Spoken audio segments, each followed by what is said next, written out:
The Lakers got blown out by the Suns, dropping them to below 500 again. Can they fix their problems before the trade deadline? Plus, Steph Curry is ramping up the urgency to make changes in Golden State. What's next for the Warriors? All of that and more on today's Locked On NBA. You are Locked On NBA, your daily NBA podcast. Part of the Locked On Podcast Network, your team every day. Welcome to Locked On NBA. Wes Goldberg here with Adam Mares. However you might be tuning in on YouTube, Odyssey, or your favorite podcast app, thanks so much for making Locked On NBA your first listen every day. Today's episode is brought to you by Jase Medical. Empower yourself when you purchase a Jase case, providing you with a personal supply of 5 antibiotics that treat 50-plus infections. Get yours today at jasemedical.com and use the code LOCKEDON to get $20 off your order. That's JASE medical.com. Recording this on Thursday night. It was a night of blowouts in the NBA, but we still have plenty to get to, including whether the Warriors can rebuild in time to help Steph get another ring. But let's start in Los Angeles, where the Lakers got blown out by the Suns, dropping them back to below 500. We'll get to the Suns part of this in a second, but I want to start with a report from TST's Chris Haynes, who said during the broadcast that the name to watch for the Lakers ahead of the deadline next month is Atlanta's Dejounte Murray. Adam, do you think that Murray is the guy that the Lakers need? No. I mean, he would make them better for sure. It would give them a more well-rounded roster. I've long said that D'Angelo Russell is not a player that you can have on that roster if you're hoping to win, especially in the playoffs. So, an upgrade, sure. But this is not last year, where I thought that the Lakers were phenomenal, but kind of caught lightning in a bottle in that they were healthy and playing extremely well at the exact right moment in time. Is that going to happen again this year? I don't think so. And on top of that, you just look at how their floor is just so low. So as a guy like Dejounte Murray, does he make them better? Yes. Does he make them a contender with all of the teams out west? And then obviously in a finals, I think it's kind of crazy to think that they're just one Dejounte Murray away. I understand the thought process behind Dejounte Murray, like on paper, right? He's 27 years old. He's under contract on a pretty team-friendly deal, even when this extension kicks in for the next 4 years after this one. And if you're thinking about life possibly after LeBron James, Dejounte Murray plus Anthony Davis, guard and big, you have a combo. So right. I understand where it fits in, and he's at least theoretically a two-way player, which is kind of the thing the Lakers are missing. They've got a bunch of one-way guys. Some guys like D'Angelo Russell who can score buckets but can't really defend, and other guys like Vanderbilt who are sort of the opposite of that. So I guess it does make some sense. I don't know. I don't love the fit there. I know he's shooting like 39% from three this year. I don't trust that. I don't see Dejounte Murray and think of knockdown three-point shooter who's creating real space for guys like LeBron and AD. Right. And, as a playmaker, he's fine. He's okay. He's not really your primary guy. And so when you think about guys you need around LeBron James specifically, you need like ace shooters, and you need or like real bona fide playmakers to help get him off the ball. And I don't think Murray is an ace shooter, and I don't think he's that kind of playmaker the way that maybe a Kyrie Irving kind of guy was, or Dwayne Wade in the Big Three Heat era. And so, fine player, good player, like you said, makes him a little marginally better, but that's not the dude, right? That's not the guy they're below 500 again. Like, I don't know that he's changing their ceiling in a meaningful way in the West. I mean, you mentioned not just shooting, but it's spacing. Does your shooting create the openings for everybody else? And Dejounte Murray, to your point, is a better shooter than his reputation, but he is not so great that you're now all of a sudden going to have great shooting. I mean, the Lakers take the fewest number of threes. They're near the bottom in 3-point percentage. It's clearly item number one that they need to figure out to maximize the impact offensively of LeBron and Anthony Davis. So is Dejounte Murray that guy? I just don't think that he is. And that doesn't complete the puzzle for you. So the Lakers, to me, are in a tight spot because I'm not sure there is the singular player that completes the puzzle for him. That's just how far away they look. Tonight, that game against the Suns was not close. That was not a game that you were sitting there wondering, do the Lakers have a run in them? Or are they going? No, it was over early in that one. So to me, the Lakers look lost. They look really far away. They look like they might have coach problems, belief problems, cohesive problems, and obviously shooting problems. And I don't think Dejounte Murray is going to come in and solve really any of those, let alone all of them. You know what? We're sitting here talking about it, and I'm like, if Zach LaVine were on the Dejounte Murray contract, I think it would be a no-brainer. And it feels like almost the Lakers are making the safe play here if they trade for Dejounte Murray, in that they just don't want to take on the big contract. And I get it with the second tax apron, blah, blah, blah. But like I said, if Levine seems like a better fit, right? He's a ace shooter. He can create at least offensively. You have enough defenders there where maybe you could support him in the way that he wasn't supported in Chicago on that end. And if anybody's going to sort of knock him down a peg, I guess it would be LeBron James. And I mean that in a good way, where he doesn't have to be that number one guy. It doesn't have to be that number one option. LeBron and AD can, and he could play off of those guys. So I think he makes sense for them. But at $40 million, it's just too much. And I understand why the Lakers, looking long term, are saying we don't want to be in the Zach LaVine business, perhaps. So yeah, I don't know. Back to Dejounte though, doesn't he kind of remind you a little bit of Westbrook? He's not. Right. They're not complete comparisons, but they're close enough to say we've seen this a little bit. Yes, he's younger, and maybe you have, to your point, a second act with Dejounte Murray. But to me, that's I don't know how much different he is than Austin Reeves. Yeah, I mean, a little different. But yeah, either way, it doesn't matter. I don't think it's the move. It would be interesting, and it would probably make them better. But would it make them meaningfully better? I don't think so. Let's talk about the Suns here. A good win for them. 127 points they scored on a solid Lakers defense. Devin Booker had 31 points in the game. Bradley Beal with his announcement, hey, hello, Phoenix. I'm here. I'm a Phoenix Sun player now. 37 points, 14 of 21 shooting, 8 of 10 from three-point range. Also had 6 rebounds. Also had 4 assists. It was a good overall game from him. Yusuf Nurkic, 9 points, 12 rebounds. Kevin Durant, just sort of a ho-hum. I'm just kind of sitting here letting everybody else do stuff. 18 points, 7 of 12 shooting, 5 rebounds, 5 assists, and 3 steals, and guarding LeBron James from basically wire to wire in this one until everybody sat towards the end. So, yeah, a good win for the Suns. And it kind of, I'm not going to say that it felt like the wheels were coming off because it was still early in this whole process, but it also felt like they needed a win like this even if it was just proof of concept reasons. They've had a little bit of this over the last 2 weeks or so, some big wins where they look really good and then some terrible losses where they look terrible. Tonight was the good wins one. Look, I was more unimpressed with the Lakers than I was impressed with Phoenix. Fair. But there were 2 things that stood out to me. One, Bradley Beal, 8 of 10 from 3. And he had some moves in this game. He looked incredibly smooth. His jumper looked perfect. His balance looked perfect. And then he had this one inside out dribble that he did like 7 times in a row. It was like a 7-part inside out dribble that he got to his left and then elevated for the end one. He just looked really good. Like, he looked like a great player tonight. And he hasn't played a lot this year, but to me, this was one of those games where I watched him and I was like, oh yeah, that's a guy that could be really scary in a playoff series in any given night. 37 points. And again, as you mentioned, 8 of 10 from 3. That's no joke. He really needed this bounce back game because that game Monday against Phoenix, was it Monday or Sunday against the Suns? He went 0 for 2 on threes, just 15 points in that game. Had a rough night overall. Defensively, it was among the worst games Bradley Beal has played, and that says a lot. And he looked frustrated out there on the floor. So I think this bounce back, he needed it. And he looked much happier beating the Lakers in this one.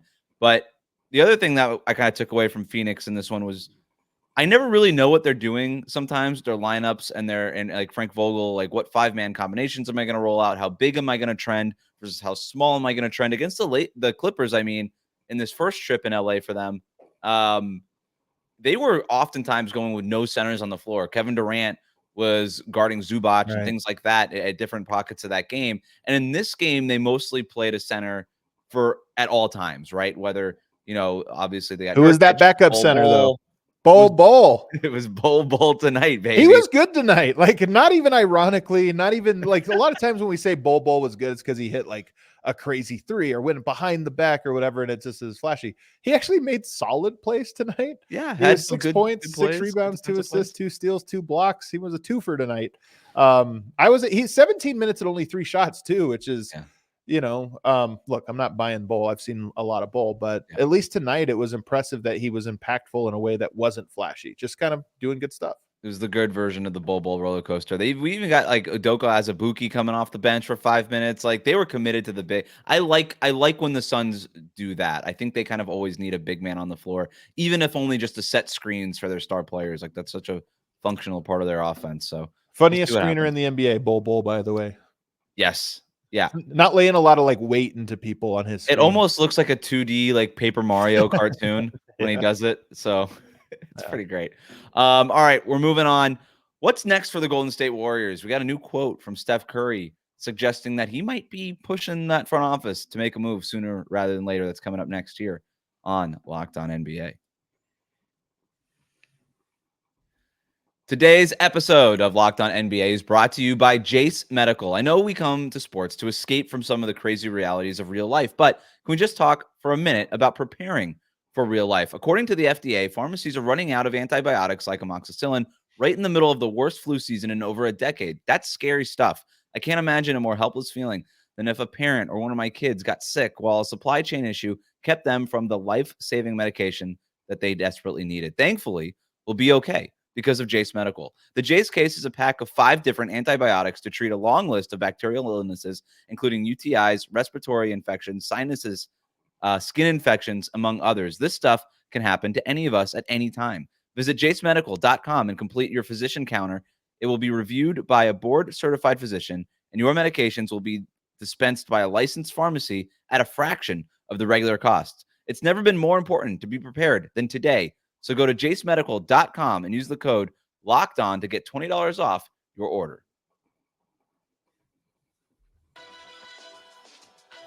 Thanks for making Locked On NBA your first listen every day. Locked On has launched the first ever national sports 24/7 streaming channel on YouTube. Locked On Sports Today is here for you 24/7, covering the top sports stories of the day with local experts of Locked On, plus our national shows covering every league. Go to Locked On Sports Today on YouTube. Subscribe to the first ever national sports 24/7 streaming channel. Before we get to the Warriors, a wrap up on some of the other scores from a blowout night in the NBA. The Bucks beat the Celtics 135-102. This game got out of hand early, with the Bucks outscoring the Celtics 41-23 in the first quarter. Milwaukee shot 56% for the game, and it got so bad, Adam, that TNT at one point cut away from the game to go to Knicks Mavericks. They had nowhere to go, man. These games were all terrible. Yeah, because even when they cut away to that game, the Mavericks were blowing out the Knicks. The Knicks came back in that one in Dallas. Mavs end up winning the game 128-124. This one almost a blowout. Dallas led by as many as 21 points and wire to wire, but the Knicks got it to a 1-possession game late. Josh Green's 3, Kyrie Irving's free throws, those things put the game away for Dallas. In Oklahoma City, the Thunder routed the Blazers 139-77, and that's really all you need to know. Shea had 31 points. 139-77. What was sound right? Read the plus minus for Scoot Henderson. Do you look at this? I didn't see the plus minus. What is it? -56. Is that bad?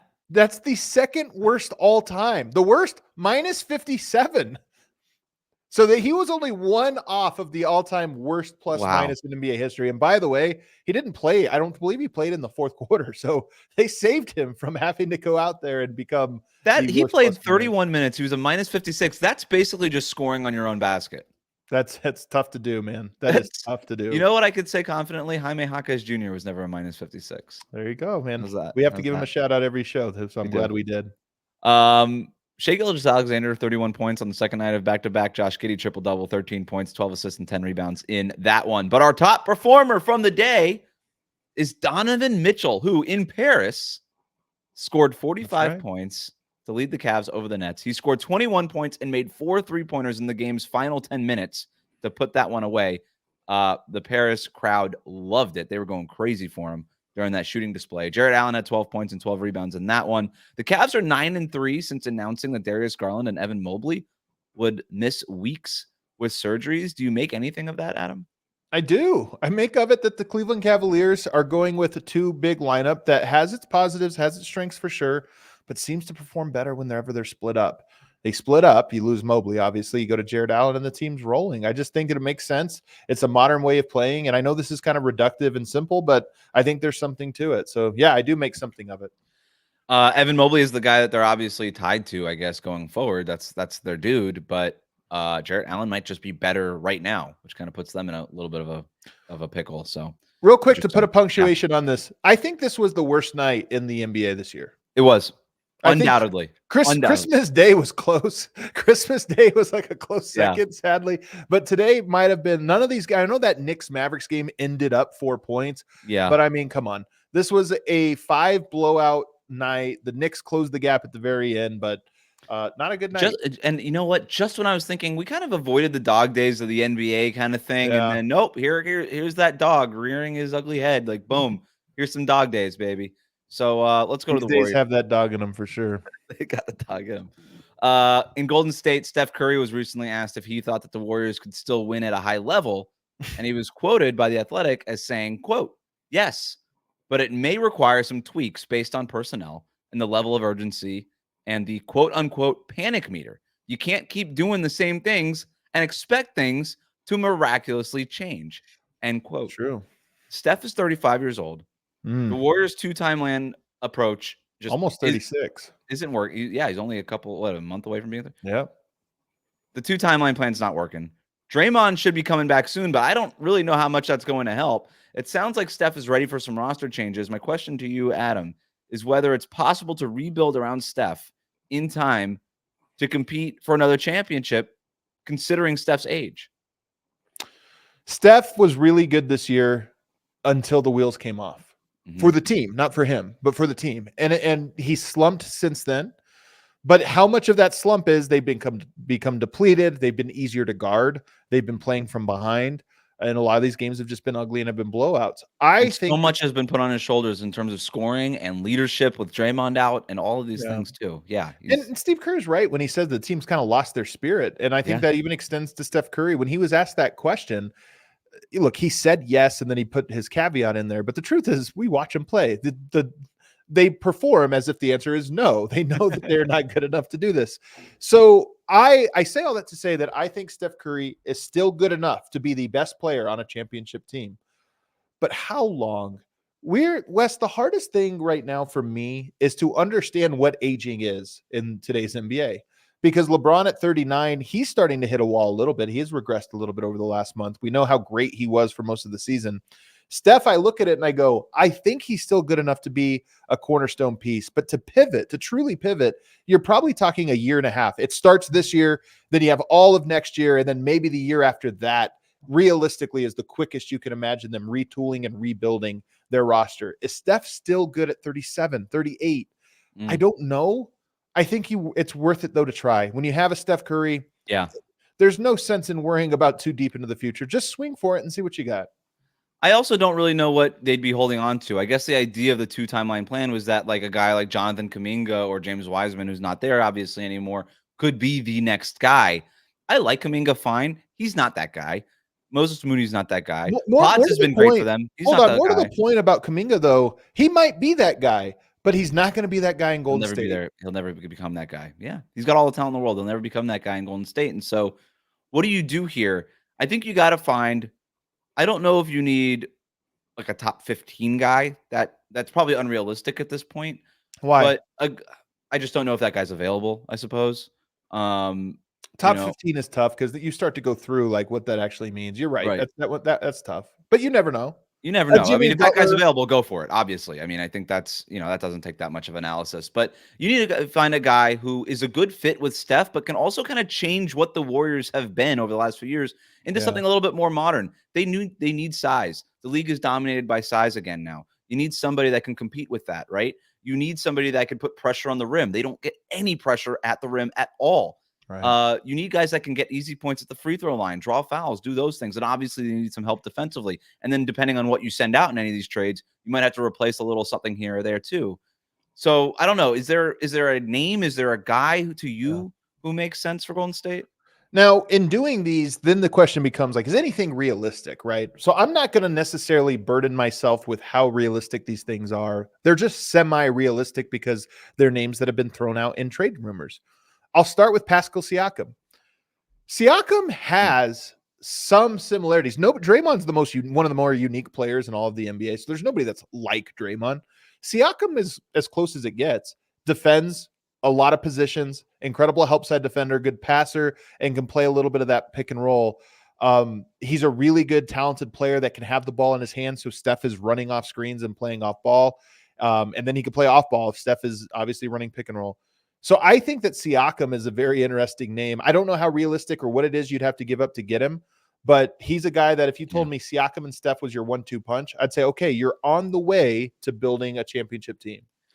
Warriors fans, like many fans, were pining for Giannis when that was sort of a thing that could be something Right. a couple of years ago, and obviously that didn't happen.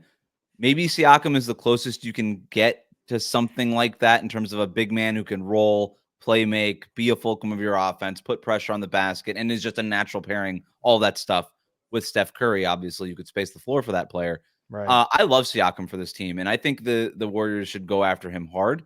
The big question is, he's a free agent. Would he re-sign in Golden State? There's kind of some weird stuff with Siakam where people are like, nobody really knows where he wants to play. Like, Right. he might not sign this extension in Toronto. He's already put it out there publicly through many different leaks that he won't re-sign in Sacramento. Kind of sounds like the same thing with Indiana. I just don't really like, okay, where do you want to play? In the NBA? Because I don't know where he wants to re-sign. Is he one of these guys that will only go to New York or LA? I don't know. But if playing I'm with the Warriors, Steph, you got to explore it. Is he really leaving the Bay, Steph? All So the here's the thing opportunity with there. Steph. If you're really looking at players who fit, and I've always said this with Steph, he's a great teammate, but he's hard to play with. And You think? what I mean by that is because all this stuff with the geometry of the game and how he functions off the ball, it's very different than your other stars, right? He's somebody who you have to be aware of where he's going at all times on the floor. And if you get in his way, you're in the way. And there have been several players who've ended up in Golden State who are talented as all hell, but don't work out because they just can't function on the court with Steph Curry because they're not natural playmakers or have that feel or anything like that. You have to fit a very specific version in the Steve Kerr, Steph Curry system. You have to be a specific kind of player. So he's empowering to teammates who fit in, but if you don't fit in, you fit out real quick, right? And so I think Siakam is one of those guys. I think he could thrive in that environment. Yeah, I do too.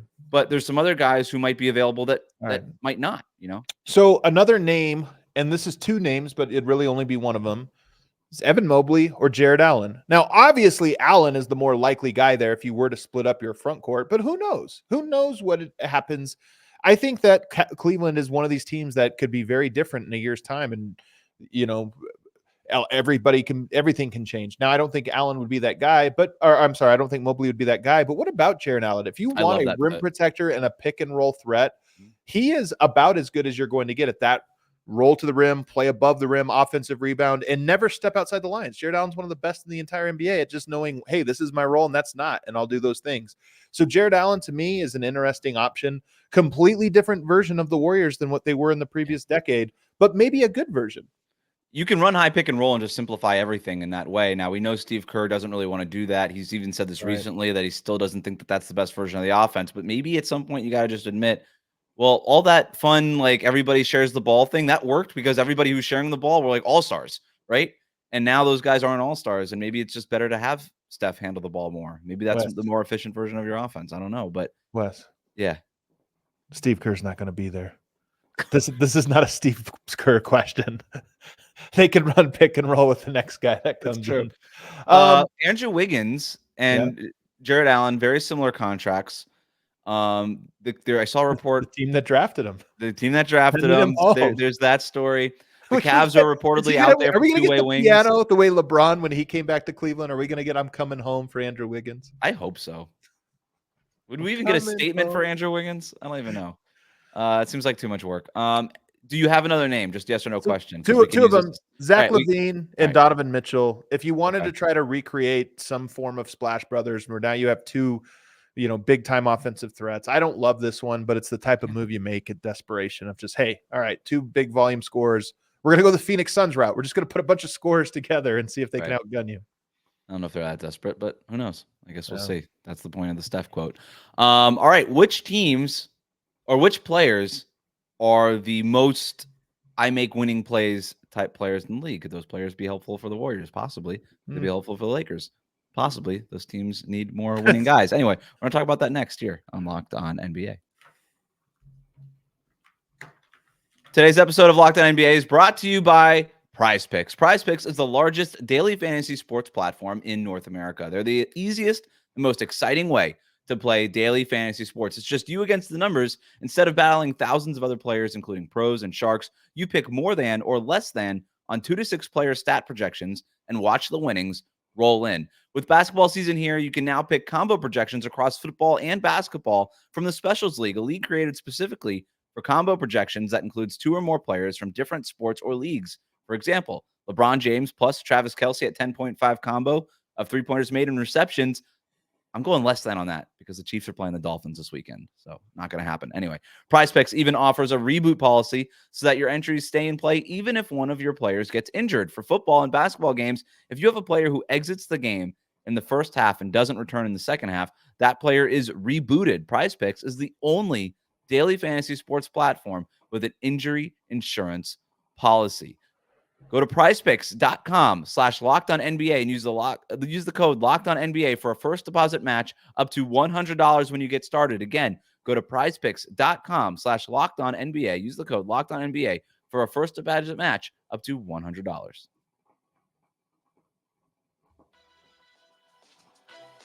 Thanks for making Locked On NBA your first listen every day. It's Friday, which means it's time to count down to the weekend. Adam, what do you have for us today?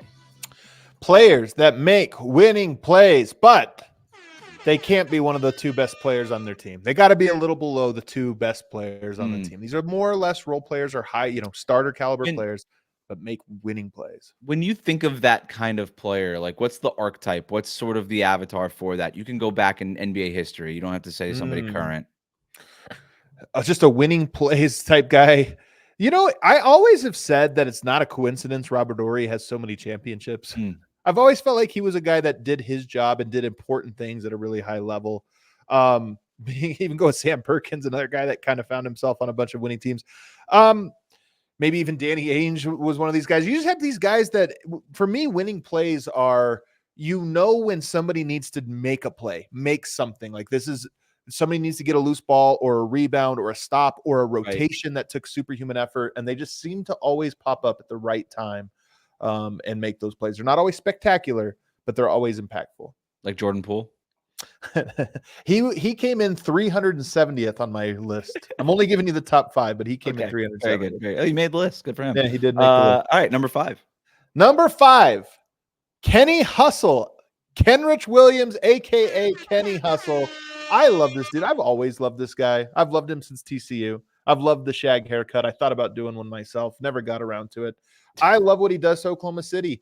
They have this nice lineup in Oklahoma City. They start the fourth quarters where they say, J-Dub, you go out there and run the show. Yep. We're going to put the ball in your hands, and we're just going to give you a bunch of guys that make plays. Lou Dort, Chet Holmgren, even Vasa Micic, and of course Kenrich Williams, who sometimes plays center for them, plays big, takes big responsibilities. He gets charges, he gets offensive rebounds, he makes connecting passes, he makes crazy rotations to close out on shooters in the corner. The guy just makes, every time he's on the court, he's thinking about ways to impact that don't show up in the box score. I love Kenny Hustle. He's been around for a long time, right? Isn't he the longest tenured Thunder player at this point? That doesn't necessarily mean it's been a long time, but yes, I think a long time for them. Yeah, for them. Yeah, he's been around for 3 years. It's wow. These guys are vet. He knows where everything is. These players, by the way, are all like the same mold of player. It's actually kind of funny. Number 4, Josh Hart. I love Josh Hart. Another winning player, winning program, winning pedigree, winning, in his DNA and in his history. He's one of those guys. He's one of those guys that takes pride in not scoring sometimes. He's like, wow, I made an impact. I had 0 points today. And you're like, all right, good for you, Josh. Guards other team's best player, gets hands in the passing lane, just deflections. He just does stuff, man. It's not always pretty, but he's a guy you want in the foxhole. The next guy, a 2-time NBA champion, just to show you what kind of impact he makes on winning. Kentavious Caldwell-Pope. Had to get a nugget in here. I had to get somebody in there. Guy's a true winner. First of all, great 3-point shooter, and yet he doesn't care if he takes 8 threes or 0 threes. If you give him 8 shots, he's going to take 8 threes. If you give him 0, he's going to keep defending his ass off and doing all the stuff he needs to do. He's one of the best in the NBA at getting around screens, which is one of the most underrated skills in all of the NBA. He does his job. And watching this guy, I actually had the chance to sit, down on the floor the other day for a Nuggets game, got a really close look. The amount of things he does, he is so locked in at all times on just looking for screens. Here they come. How am I going to get around it? How do I set up the screen now so I can slither past it? The guy just wastes no seconds when he's on the court defensively, and it's kind of a sight to behold. He's actually had a really interesting career arc too, right? Because he's a lottery guy, right? He was 8th. He was the 8th pick in 2013 out of Georgia, and people thought, okay, he could be one of these two-way wings, Right. like the Paul Georges and Jimmy Butlers were all Right. kind of coming on at the time. And he didn't become that. And then he sort of found his voice at the tail end of his Lakers tenure. And then obviously now with the Denver Nuggets. So great story. Great story. He's a winner, man. Makes winning plays. Number 2, a young buck making his debut on the list. Jalen Suggs. I love this. I can't believe he's not number 1. Give me the Jalen Suggs treatment. Let's go. The guy, man, I'm telling you, that is a guy that in clutch time is going like 50-50 balls are 90-10 for him. Like you're not getting a 50-50 ball on him. He is always going to come up with it, makes reads, seems to anticipate what other teams are doing. He's locked into the game plan. He knows exactly where he needs to be. He anticipates other teams' plays. He makes winning plays, man. That guy puts so much effort and intensity and focus into his job. He's a winner. I'm worried about his blood pressure a little bit because he takes everything so seriously. I think it was the first game of the season, was like the first week of the season, the Lakers versus the Magic, and he misses like a game-winning shot potentially, and he's got his face in his jersey like he had just lost the NBA Finals. And I'm like, dude, the season literally just started. You'll be fine. But he wants everything so badly. I love Jalen Suggs. He's actually one of my favorite 5 players to watch, I think, in the NBA. Really? When he's on the court, I just can't take because everything you said, he's so locked in, he's so focused, and it's so interesting to watch him play hard. He's great. My number 1, you asked about who could possibly beat him. Derek White. Derek White to me is the ultimate winning player. I love this dude. The other night, I know they got blown out tonight, not quite a winning player tonight, but the other night playing Minnesota, Tatum goes to the line for 2 free throws. I think there's 34 seconds left, makes the first one, down 1, misses the second, but guess what? Derek White comes flying in, wasn't even on the line, comes flying in to steal the rebound, quickly gets it out of his hands, swings it around the horn, and Drew Holiday knocks the go-ahead 3-pointer down from the corner. I swear to God, he makes it every single game. There's one play in the clutch where you're like, whatever the math says, just count 2 more points that Derek White's going to find for you from some hustle play. You're not wrong. I'm upset that the Boston media mafia got to you. He's a Colorado guy. He's a Colorado guy. If you always wonder where these connections come from, Derek White. Shouts to Colorado's own. I should have caught that. All right. The Colorado media mafia led by Adam Mares. There it is. Thanks for making Locked On NBA your first listen every day. Everydayers, make sure you're subscribed on YouTube, Odyssey, and wherever you get your podcasts. Locked On has launched the first ever national sports 24/7 streaming channel on YouTube. Locked On Sports Today is here for you 24/7, covering the top sports stories of the day with the local experts of Locked On, plus our national shows covering every league. Go to Locked On Sports Today on YouTube and subscribe to the first ever national sports 24/7 streaming channel.